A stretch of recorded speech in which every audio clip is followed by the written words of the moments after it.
criticize my friends. But the superior, their psyops, I will criticize. Why do they do this? It's beyond my comprehension. They don't have to do this. The people want to know the truth. The young people want, the young kids want to know the truth. Give them the truth. So that's the answer. These are another intelligence. They're ahead of us. They've proven it. In only one simple reason. They can fly in space and we can't. So it boils down to that simple. How are you going to overcome that? We don't know anything about how. So we got to start with what we know. The little we know is the greatest gift they gave us, not the hardware.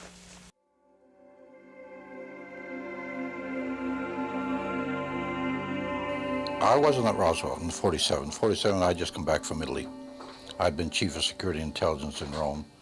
And in the intelligence business, I was trained really by the British. I was an MI-19.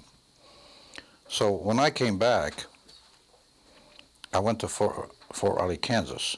I was stationed there. It was a veterinarian post and we still had horses.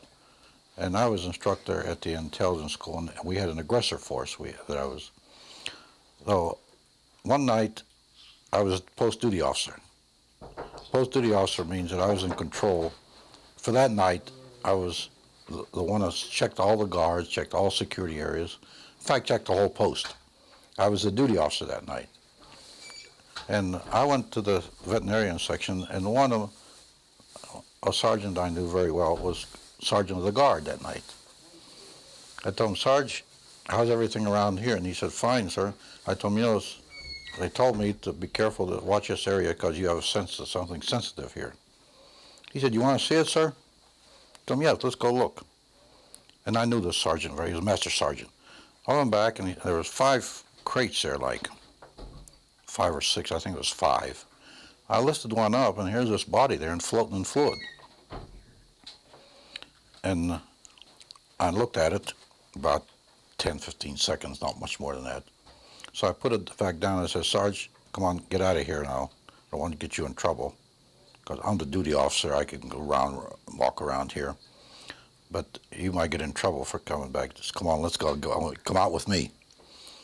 So we went out, and I told him, where did it come from, Sarge? He said, well, 5 trucks are coming through here from an airfield in New Mexico, and they're heading for Wright-Patterson Air Force. Now, in those days, there weren't all these big roads now. In those days, Route 40 was about the only cross-country route. And the route that they took was Route 40, going through Fort Riley, Kansas, and then up to Wright-Patterson Air Force. And I said, well, stay away from her, Sergeant. I don't want you to get in any trouble. I told him I can walk around and see. So, and I started to figure, what was that? First, I thought it was a child, because it was small. Then I looked at this head and all, right away, and this was only happened in a matter of seconds. Then I put the end back down, and the head was different, the arms were spindly, the body was gray. So right at that moment, I figured, I don't know what this thing is. So like in the intelligence business, I just better put it in the back of my head here and wait till maybe in the future I get corroboration so I can evaluate what it is. So I promptly forgot about it. 10 years later, I was down there, commanded the range in New Mexico, in White Sands, the Army missile firing range, in northern, right near Trinity site, my headquarters was. So my own radar started picking up items going 3,000 to 4,000 miles an hour in this area. I had pencil beam radars which locked on the target. And the boys told me at about 3,000 or 4,000 miles an hour, quick acceleration, they'd break the lock. And that was one of the best radars we had during the time. So every time that would happen, once I notified our headquarters, they said, oh, forget it, we're not interested. So I figured I won't tell them anything anymore. So every time that would happen, I'd tell the boys, bring me the tapes. Because all my computers and my firing had a tape which gave the whole firing sequence, and then we could check it after if anything went wrong, see? So I'd tell them, deliver the tapes to me personally, and I'd look them over, and yet what they told me was true.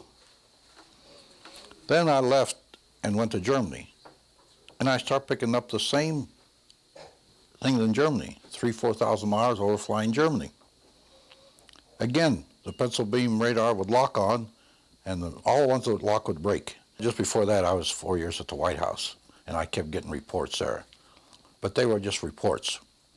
I mean, and they weren't actually cast in any sense that you put them in a file and keep them all together.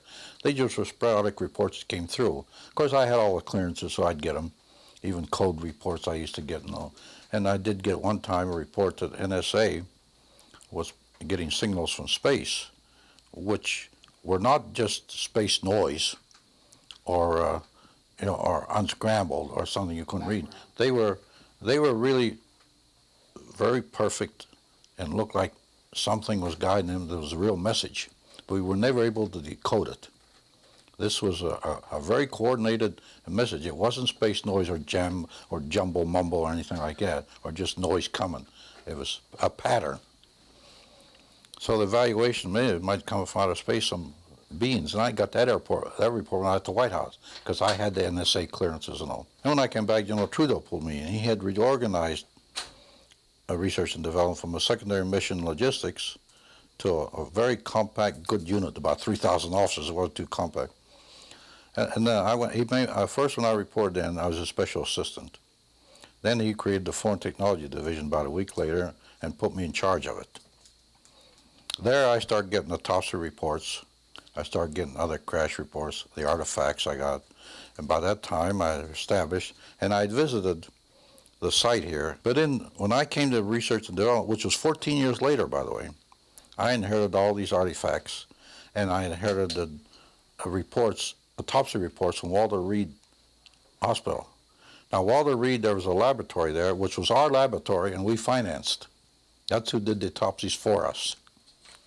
But we didn't leave any copies to them. All copies had to come back to us, because after all, it was our lab. We financed it all. So there I started getting indication, proof that a crash really happened here. Of course, then I kept it quiet for 35 years. I had an oath with the general, and I didn't reveal the names of people. Even he criticized me. He said, 35 years you kept a secret, didn't even tell your family. I thought, why should I tell anybody? No, the general told me, he said, Phil, let's keep it secret. When I die, though, I relieve you of my oath. 3 years ago, the general died. And I started putting all this on paper. My grandchildren, he said, what'd you do during the war? I said, I better leave them a legacy. Really, I had no intention of ever writing a book, being in the military like that. But finally it evolved and gradually moved up. I started to write, and it evolved into this finally. So that's the background, my background, and as I say, I had the evidence that a crash did happen here. And where did it happen? The site that I went to the other day was CNN. Because that's the one, I've been to that site now, that's the 5th time I've been there. The one I saw was at one of the air bases. Yeah, I'm not going to say where it was, but it was there. And that was it. I didn't go in it.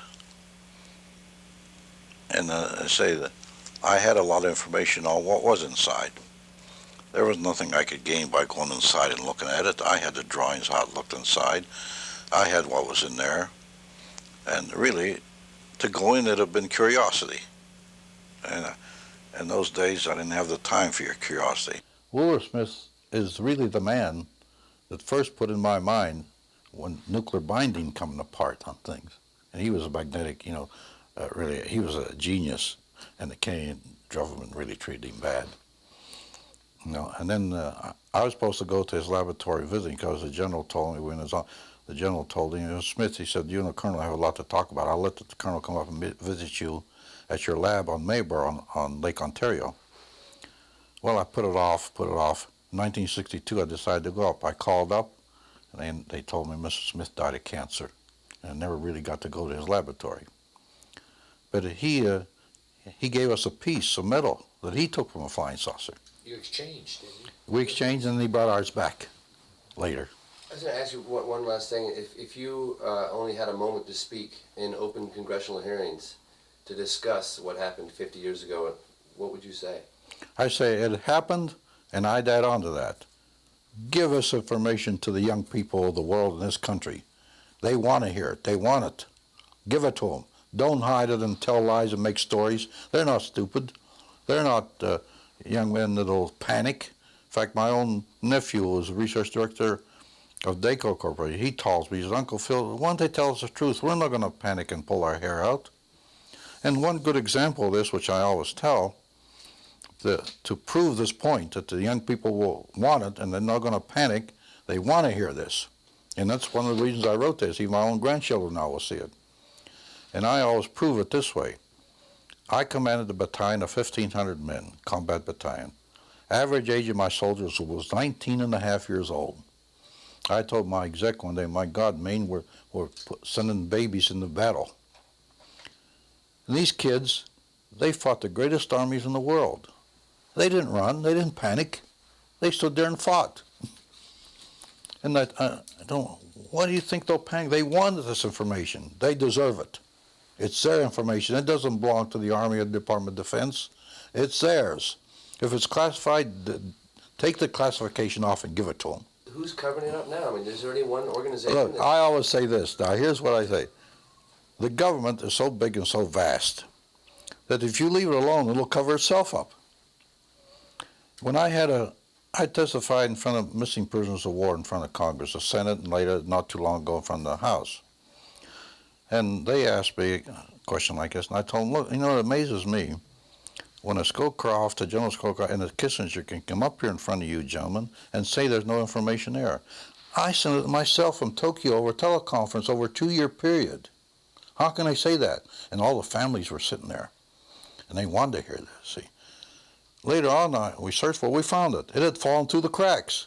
The politicians didn't care.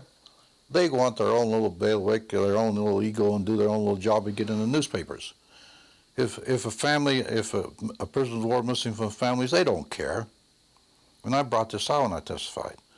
And the cover-up happens like that sometimes with nobody doing anything. It'll cover itself up and fall through the cracks, as I put it. And we never trusted CIA because in my day, Stalin gave orders to get to this information that came out of Roswell to some of his top scientists and agents. That order went out. And we knew that in the special intelligence that I was in the Pentagon, which was very closely held. KGB trying to penetrate that, but they never did. And we knew that Stalin, they send agents out all over this area here to try to get information on Roswell. And yet we stood back like fools and said it didn't exist. It was a weather balloon. They didn't think it was a weather balloon. Countries in Europe are taking this very serious, and not like us here. They're not going to put out stories that there were dummies came out of the air or people with big heads. Those people are a little more serious about this than we are. But around here, I'm even surprised to see the reaction from these people. Because somebody like me has never been out like this, you know, and after being in the military, you don't go out and give interviews and write books and things like that. Because when we gave the information out, we gave it out and insisted they take the patents. But also we put a little bit of a requirement on there. Requirement, feed it back to us for the competitive edge of the Army. Take the patents, make all the money you want, but give it to the American people and give it to the world. The Japanese, they interviewed me, and I told them when we put the integrated circuit out, we also gave it to you.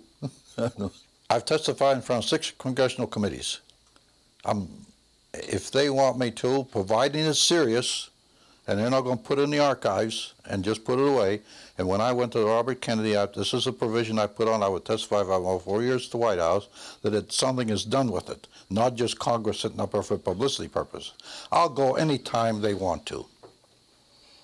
There's no hitch on me. And I'll tell them anything they want, providing they're serious. I won't go up there to help a senator or congressman get elected. Look, there's a lot of stupidity involved, let's face it.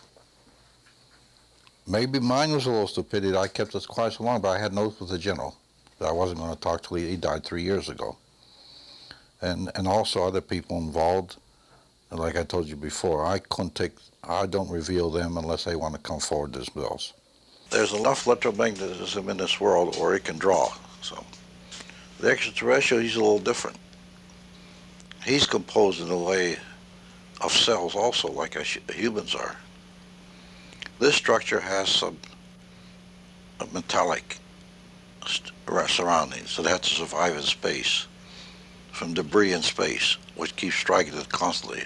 It'll knock holes in it.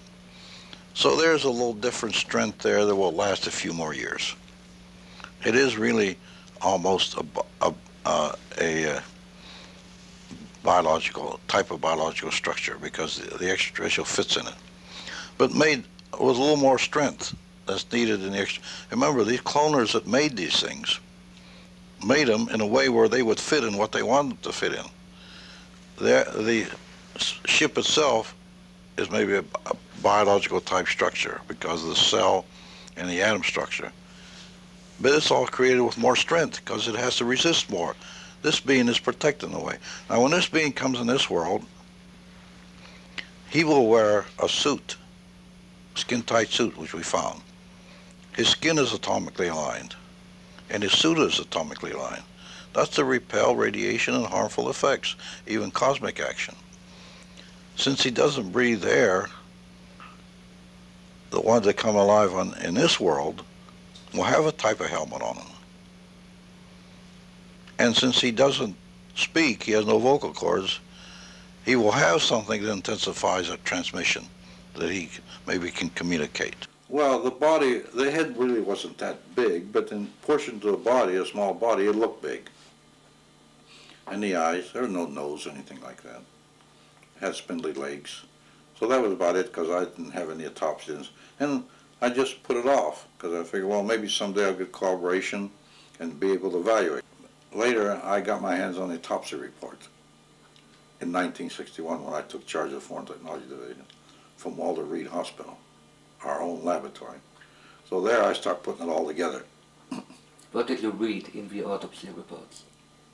Well, the nature of the body inside. Because before that, I never knew that. They did an autopsy and they cut it open, all the brain and all, and the brain was different, and most of the body was different. But no nose, no mouth, no ears, no vocal cords, no digestive system, no sex organs. So then we came to the conclusion that it was a humanoid clone. So that's, and as I say, when I saw the body, there was nothing else to go on. Later on, though, I got the autopsy reports that experts had done, our own experts. Discretion part of valor, we just kept it to ourselves. Only certain people knew about it, head to head, brain to brain, no paper trail. And we were able to accomplish something. Now, discussions with the German scientists, we had discussions. General Trudeau told me one day, it took us 5 years to fully develop a transistor that somebody else started, and the integrated circuit. If we didn't have the help, like Obert says, that we've been helped, and Smith said, the boys upstairs, it would have taken us 250 years. The message in my book that I like to see is that the younger generation look at this and see what we did and see the help we got from outer space, and these beings exist. And let the young people know that that's the future that they're going to be seeing and live with. And you got a good example. Mitchell already confirmed a lot of this. That's what I think the message of the book is, and what I like to see it do. Let the young people, we're old, we're going to be gone. Let those young people, they need this help. They're going to be the ones that carry it on. It's been right. Only through our stupidity, we didn't do it right. Now it's coming out. And look how it's snowballing. The general public is not stupid or dumb. They can recognize a lie or the truth. Give them the truth. I'm trying to tell the younger people, this is it. Not people like me. I'm 82 years old. What's it going to make to me?